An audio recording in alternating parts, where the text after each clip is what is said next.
Today we will speak about another facet of India's internal security scene. We have seen earlier that there are five major problems which our country faces from the point of view of internal security. You would recall that after losing the 1971 war, Pakistan started a different kind of a war called Operation Topaz or Operation Karakoram II, in which they started sending armed infiltrators into various parts of the country. First state where we faced the problem was state of Punjab, where terrorism was there from 1982 up to 1990, where after which its back was broken. Thereafter we started having problem in Jammu and Kashmir. Thereafter Naxalism also started. Demographic invasion of northeast in the form of Bangladeshis also started. And today we are going to speak on another facet of internal security, which is terrorism, which is occurring at regular intervals in remainder part of the country. For the sake of easy understanding, anything happening on Kashmir is been called as proxy war. Anything happening in the areas affected by Naxalism or Maoism is called as Maoist or Naxalist violence. Anything happening in the northeast goes under the heading of violence in northeast. However, terrorist violence taking place in other parts of the country comes under terrorism in the hinterland of the country. Because of Operation Topaz launched by Pakistan, its army and its intelligence agency ISI, we are facing four major problems. These are Naxalism, which is now spread nearly in 35% of the country; Bangladeshization of Northeast, which is creating havoc in the states of Northeast and West Bengal; proxy war, which is going on in Jammu and Kashmir; and terrorist activities which are taking place in the rest of India. We will now talk about the level of violence that is caused because of terrorist activities. On an average, 2 to 2,500 Indians are getting killed by problems related to India's internal security. Most deaths take place in Naxal affected areas. However, in Kashmir and in Northeast also considerable amount of violence takes place. In addition to this, we are having bomb blasts taking place in the rest of the country at regular intervals. Terrorist activities which take place in our country today have been highlighted on this particular map, which is now shown on the screen. If you look at the map, you will realize as to how insecure India is. Terrorists are infiltrating into our country from the line of control. They are also infiltrating from the coastal areas. They are infiltrating from the international border. And in fact, in last 3 years, more than 500 terrorists have infiltrated from the Indo-Nepal border. Indo-Bangladesh border is in any case insecure because 4 to 5 crore Bangladeshis have crossed into our country, and Myanmar border is also equally insecure from where drugs, arms, ammunition, etc. takes place. When we talk about purely terrorism, it is what is called as ISI strategy of bleeding India by 1,000 cuts. Terrorist activities can be broadly divided into two parts. One is terrorists in 5 to 10 numbers actually attacking a target inside our country, and this was 26/11 kind of an attack was its example. Similar attacks had taken place in many parts of the country. You would recall that this attack had taken place in Jammu on one of the mandirs. Our parliament was attacked by armed terrorists.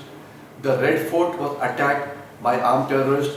Akshardham temple in Gujarat was attacked by armed terrorists.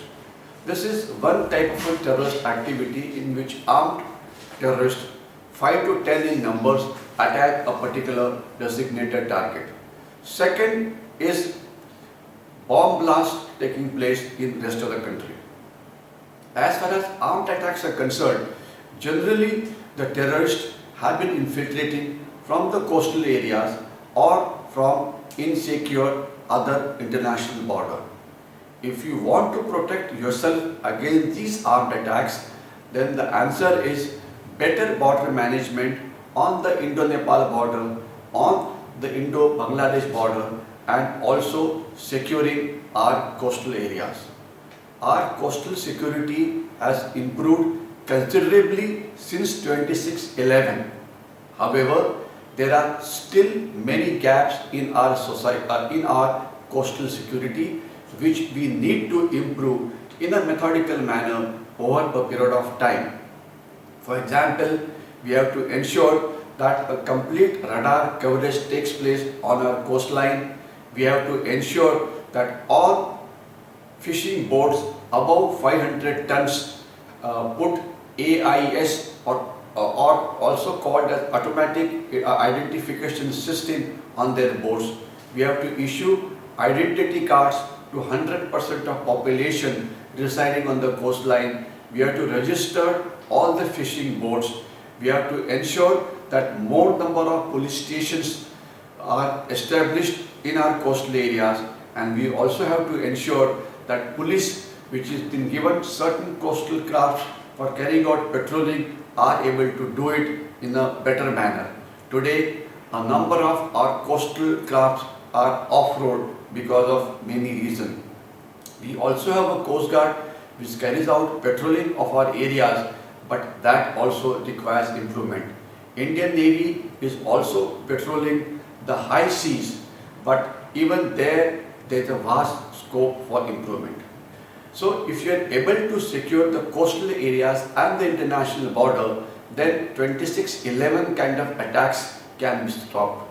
But country need not worry too much about it, because it is very clear if some terrorists do manage to infiltrate either from coastal areas or from international border and are able to attack a particular target, they will never go back alive, because we have a very well-trained force of the National Security Guard called the Special Actions Group, manned and officered by the Indian Army, who are highly qualified, highly trained and highly motivated, who will not let anybody go back alive. So we need not worry too much about it, but definitely certain high value targets have to be protected, and we also have to improve our coastal security. We will now come back to another terrorist attack, that is the bomb blast. Now bomb blasts which take place in various parts of the country are not easy to stop, because today our cities are crowded and bombs can be placed at railway stations, on roadsides, in bazaars, in shopping malls, or any place which is crowded. And it is not physically possible to guard all these places. So what do we do? Basically, to guard against bomb blasts, there are just one or two major things which we need to do. The first line of defense against a bomb blast is good intelligence. Intelligence is the first line of defense against bomb blast. What is required to be done is all security agencies, including police, paramilitary forces, have to be effective in gathering actionable intelligence. If you recall that in 2013, the year that is passed by, intelligence agency on 120 occasions gave an alert that Bombay and cities in Maharashtra were going to be attacked by armed terrorists. But this did not happen. Obviously, the intelligence was not up to the mark, or it was not actionable. However, we cannot entirely blame the intelligence agencies for this. Every security agency, irrespective of kind of job it is doing, must get involved in collecting intelligence around its own location. Every policeman must be an intelligence man first. Every home guard must look around and look for suspicious people. Certain other departments like excise, like customs, like income tax, like all other people who are there on the borders, like CRPF, Border Security Force, Coast Guard, etc., must have their own intelligence wing and must ensure that every vulnerable spot and its area around it is taken care of by spreading a good network of intelligence agents. Only if we get good intelligence, then only can we protect these spots.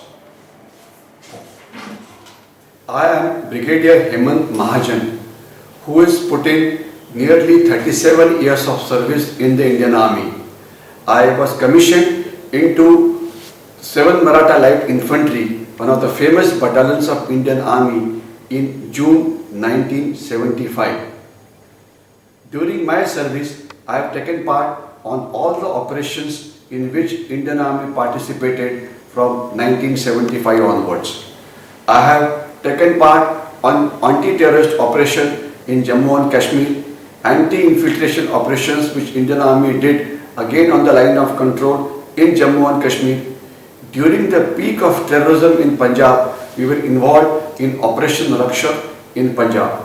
In addition to this, I have served on the Rajasthan and the other Pakistani, Indo-Pakistan borders. I have served on the Indo-China borders, on the Indo-Myanmar borders, and we have taken part in various operations which took place, including serving in Andaman and Nicobar Islands.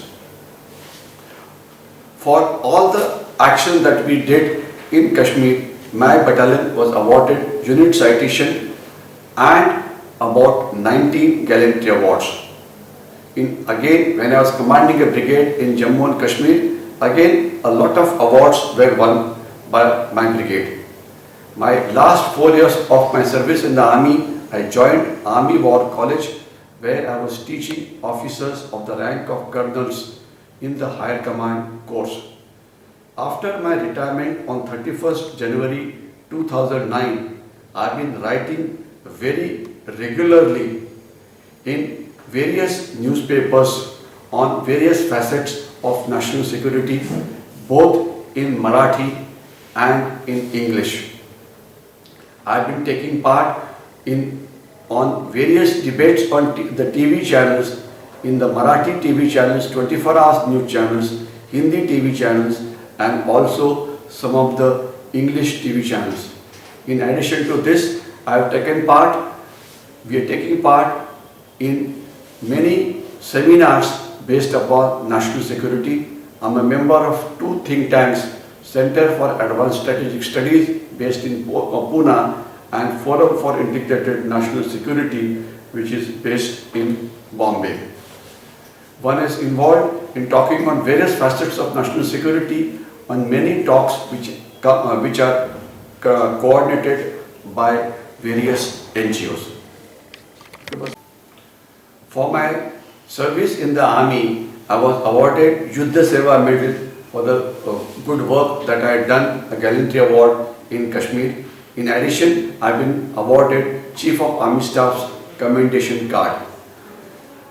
Swatantra Veer Savarkar Rashtriya Smarak asked me to